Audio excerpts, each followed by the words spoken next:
Hello Geeks and Gamers, Matt Lemke here with Through Gamer Goggles, and today we're going to take a look at The Last Starfleet. This is a preview for his Kickstarter. This is currently on Kickstarter, and this is a prototype version of the game. There's only about 50 copies of this version in existence, so this may differ a little bit from what you actually receive, and it's important to note that. This is a game created by Sam Oplinger, and his game company is Wicked Grin Games. Now inside you can see everything's packed nicely and neatly away, so we're going to go ahead and just slide this off the screen. We're going to focus on one element at a time. I've never seen this. I mean, I've talked to Sam a little bit, so I have an understanding of what some of these things are.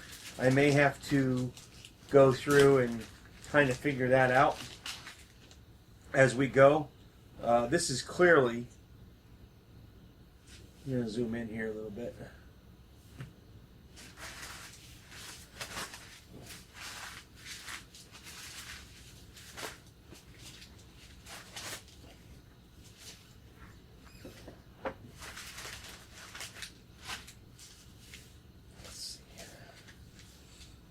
This is probably a combination of the planet decks. You can see on the bottom that they're all labeled as planet. There's 60 planet decks, or 60 cards for the planet deck in here. The game also includes 15 cards for the orbit deck, which, as we go through our game overview and review the game that way, we'll be able to describe these better. This is just to give you an idea of the art and the product that you're going to see for the game Last Starfleet, which is a cooperative 2 to 6 player game, and it's a pseudo. It's more of a card game than a board game, but it has a couple of larger cards and we'll say a tile even that make it a little bit reminiscent of a board game. And again, this portion is just to, give you a feel for the type of art and, the cards. Oh, that's even better. It tells you exactly what they are on the back. So they're all labeled. And there's plenty of cards. I mean, there's 278 cards. So again, I'm sure some of them repeat, obviously. Otherwise, it wouldn't. Everything would be purely random to a point where you couldn't plan anything. What kind of strategy is that, right? The cards themselves, they're on a pretty heavy-duty card stock there. I would say they're a little more reminiscent of, I'm trying to think of the card game. These are kind of like regular playing cards, is what I would compare them to. They don't quite have the same kind of bend as a Magic card or a Yu-Gi-Oh card.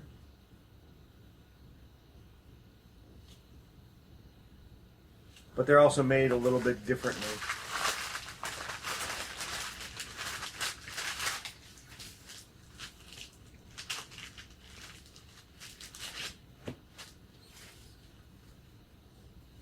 And again, the rest of the cards, as you can see, obviously as we get into gameplay, we'll talk about the different icons and show you how to read the cards and understand them. It is a card game, so a lot of what you're seeing right now is going to be repetition. So we're going to move right into a couple of the other components to the game. He has a whole bunch of tokens.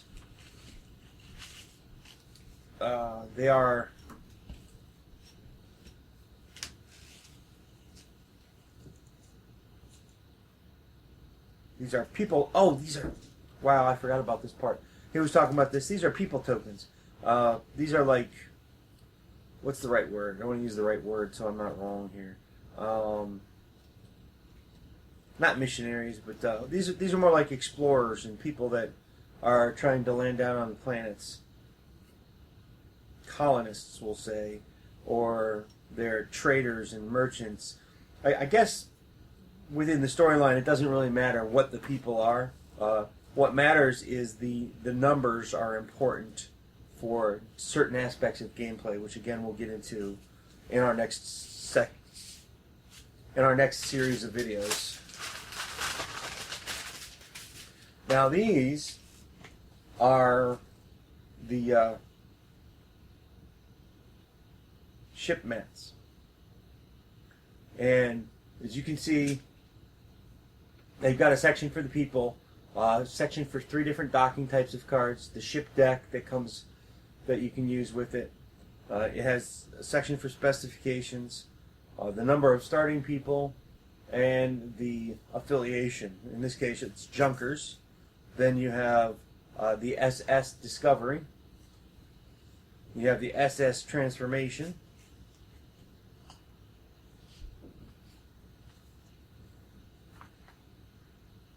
You have the Interpol Vengeance, which is a pretty sweet looking piece of art. I like this ship. Then you have Gadget.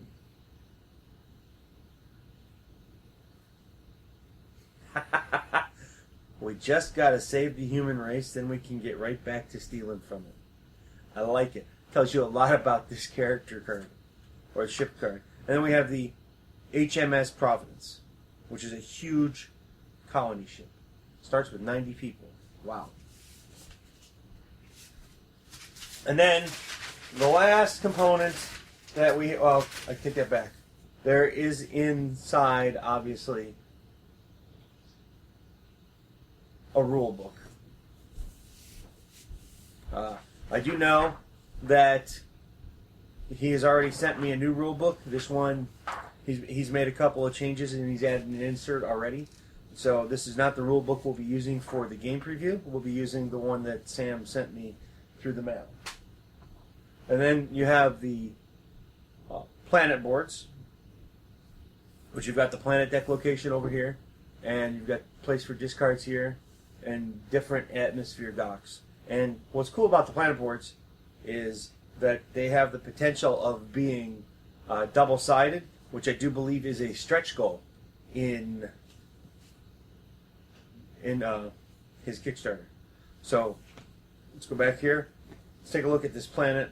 We have Anomaly 6, which is veiled in a particulate cloud that may shut out all light, awakening ferocious indigenous that rip through would-be colonists.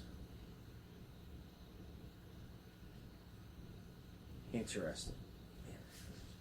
And then we've got the Red Giant, which is the Son of Mars, is an enormous arid planet that shows violent seismic and weather readings. And this is for a 6-player game, it looks like. Or, well, wait, S1, S2, S3. Again, we'll get back to what those actually mean in a little bit. This one?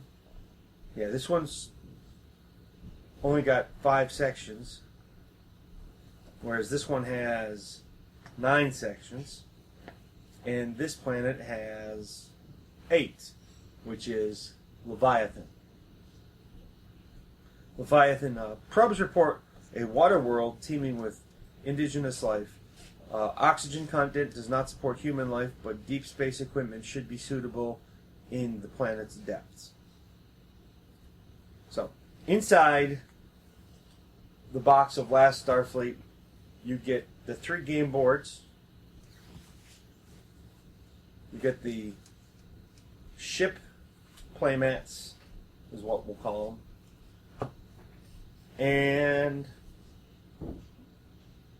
all the cards you need to play the game with the various tokens.